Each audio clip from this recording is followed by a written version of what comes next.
All right. Why Bitcoin? Because fiat is being debased. Since 1971, as the supply of money in the global financial system has continually increased through money printing, backed by nothing more than a paper promise of repayment, so has the cost of buying a home. That's what broken money does to a society. When inflation, which is defined as the expansion in the supply of money, combines with decades of low interest rate policies where taking on debt is advised, assets like real estate become savings instruments, and their prices reflect this store of value premium far above their utility value. Real estate is the number one store of value in the world. There's around 330 trillion US dollars of global wealth invested into real estate. That's around 67% of global wealth. And real estate is also the number one collateral used in the world and accepted by financial banks. We own more houses, not because of the utility value. We own more houses because our money is getting worth less and we're going to pay it back in cheaper nominal terms. Home ownership is a core component of the American dream. But for more and more Americans, it's becoming unattainable. More and more people are priced out of the market. Millions have become perpetual renters, and studies show many young people don't think they will ever be able to afford a home. When you were 16, you were So we've been hearing this more and more. The fiat currency in America is being debased, which means it's losing value, which if you're losing value, everything else gets more expensive. More dollars in the system, everything gets more expensive, right? It's being, as far as real estate pertains, which, you know, me being in real estate, very interesting to me and probably to everybody, especially if you're young and trying to buy a home. If the currency is being debased and it's getting more expensive to buy a home, then chances are you're not going to be able to buy a home. It's becoming more and more difficult to do that. And that's not normal for us. That's not how it's supposed to be. Fiat system that relies on manipulation results in distorted price signals, misallocation of resources, and an ever-widening wealth gap. It's a house built on quick. So what would a different system look like?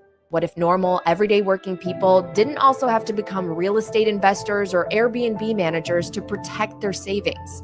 What if houses were affordable and served as your nest, your place to live and plant roots, instead of also being the primary nest egg?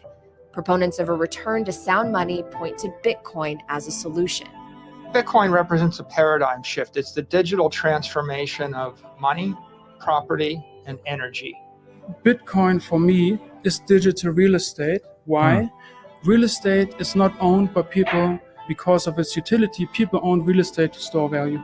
Because the inflation in the fiat system has made real estate so expensive, it is impossible for most people to buy real estate, and therefore it's also impossible to build wealth. It's much more accessible, though, to buy Bitcoin. You don't understand the defects in your property until you see perfect synthetic property or digital property. You don't understand the defects in your currency until you see perfect currency. Like, that was pretty awesome. Like, you don't realize there's a defect. Real estate has created more value or more wealth than anything else in our history. And yet it shouldn't be used that way. Not that it's bad that it's used that way, but it's being used that way because our currency is losing value. So let me put that another way. If every dollar you owned was gaining in value, doing nothing, then you wouldn't necessarily need a way to increase the value of that. It's going to go up on its own. If it's losing value, then you have to do something to not only, maintain it, hopefully to even gain, but if you don't, it's going to eventually it's going away. We just see that as normal. That's what we've always known, but that's not normal. That's inflation at its heart, is eating away at this currency. We didn't know that until we had something to a lot of people knew that. Me as an average person didn't recognize that until I had something to compare it against, which is Bitcoin. Right. Yeah, I love when they talk about that, and they talk about, if it cost 100 Bitcoin, 10 years ago, and it only costs 2 Bitcoin now, that is so contrary to everything that the normal fiat system does. You know what I mean? The fact that it gets cheaper. Hang on to your Bitcoin because it'll get cheaper. Everything will get to be less Bitcoin. And it's like, that is the exact opposite of right now. If you have money, you need to buy something now, because that money's only going to get more worthless and that thing is only going to get more expensive. And where have we talked about this before, right? Like what you just said there. You have to reinvest that dollar, or that, yeah, let's call it what it is. You have to, because it's losing value. So we're investing into assets. Well, what are the poorest of the poor doing? They're taking their fiat currency, their version of the dollar, and they're having to reinvest it immediately. The difference is they're investing it in food, nourishment, housing, whatever, but they're also having to do it immediately because it's debasing even faster. So we like to think we're doing pretty good here in America, but we're on the same trajectory, just a much higher end of it. Right.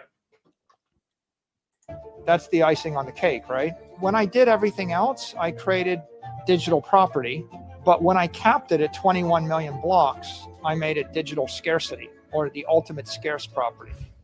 What makes Bitcoin digital property is you actually own it. You don't actually own real estate. You own a deed from the government that says you own a home. With Bitcoin, you can actually see on the blockchain that you own the Bitcoin. Better form of money. It's a better way to save over time. As the central bankers were flooding the economy with excess currency, the currency is trying to find a tangible asset that will hold its value as the currency debases. And everybody chooses a different one depending upon what they know and what they're comfortable with. Bitcoin is one of those assets which is now being monetized, and it is rising through this chaos to be the apex property asset, or the apex monetizing asset. Bitcoin represents infinite monetary density. So what Michael Saylor just said there, it's rising through the ranks as the premier apex asset, and money tends to find its way into assets. What the heck do you think is going to happen to Bitcoin as it continually becomes it? Let's just say that this is all true. This is happening. It's gaining ground. It's becoming the apex. Eventually, it will be the single most valuable asset in the world. Let's just pretend that's the case. What do you think is going to happen to the not even 21 million Bitcoin, because so many of those have been lost? What is going to happen to those as more and more people move towards the premier asset?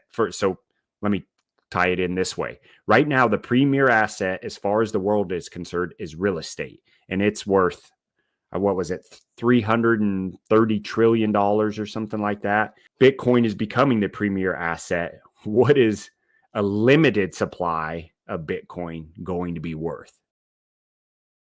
Yeah. And that's, when you were talking about assets, or, fiat getting poured into assets, that's why when everybody was getting stimulus checks, the stock market flew through the roof and crypto flew through the roof.